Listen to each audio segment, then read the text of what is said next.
Hi universe, let's get started.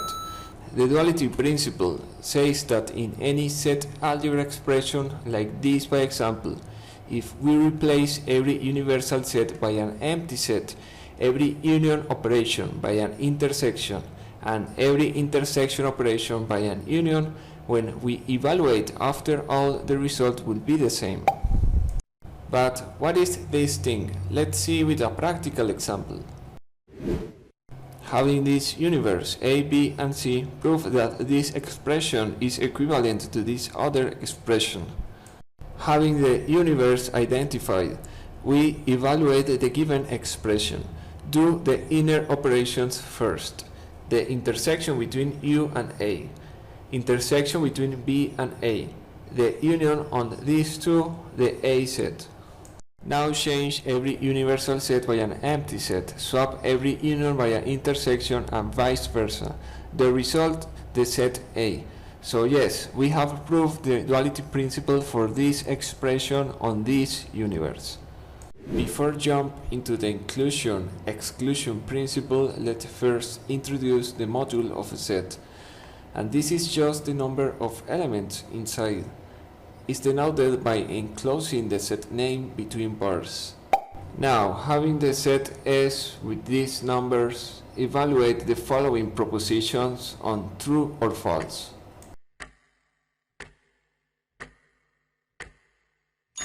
Remember, a set never will contain duplicate values, so this will be true and this false. This principle is just another fancy equivalent expression. Let's see. Having this universe composed by the sets A, B, and C, we must prove that the universe module contains 7 numbers. First, as always, let's get all the information to make the operations. At first sight, we see the set modules. After, we have two intersections, A and B and C. A and C doesn't have common elements. And finally, don't have simultaneous elements among the three sets. So the inclusion exclusion principle says that 9 minus 1 minus 1 is 7.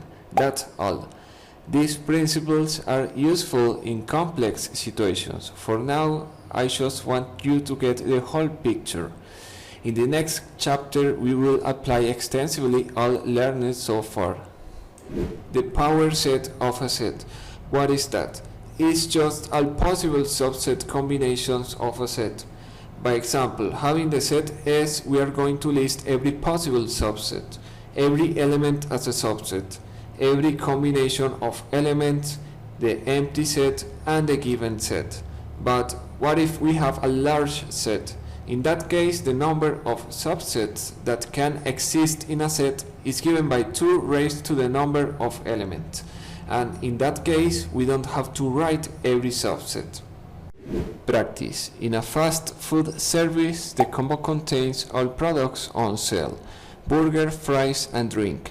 But you can buy whatever you want. So list all possible orders that the machine will process. So what can be ordered here? Yes, sir, what can I help you?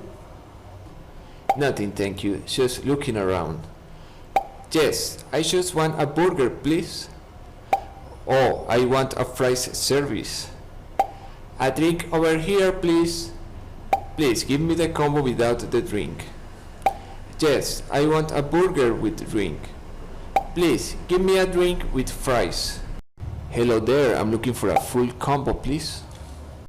As you can see, the power of a set will contain exactly 2 raised to the size subsets. In this case, 8 possible orders.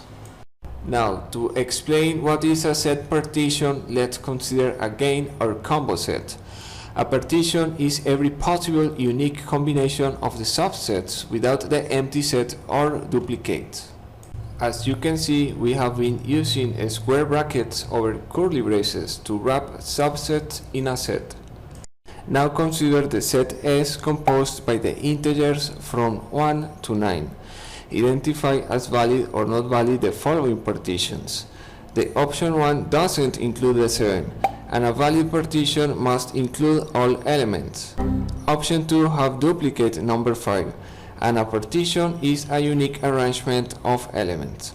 Finally, the option 3 is the only valid options. With this example, we end the theory section. In the next video, we'll jump into complex exercises. Thank you very much for watching our video and stay tuned for new content.